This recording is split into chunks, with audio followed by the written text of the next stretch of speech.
Sa Mandaluyong, ayan, mga kabayan, salamat Vice sa pagsama. Ayan, tayo ay nag home service dito sa Easy Ride the 150P. Ayan, so napaandar na natin siya. Pinalitan muna natin ng battery kasi lobat yung battery niya. Ito ay Easy Ride the 150P FI. Ayan, pinalitan muna natin ng Motolite na battery. So far so good na siya. Yan, maandar na.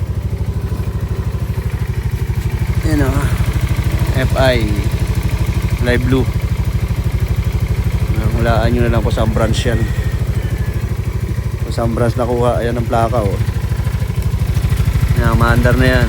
So pwede na namin itong iwan sa kanila. Maandar na.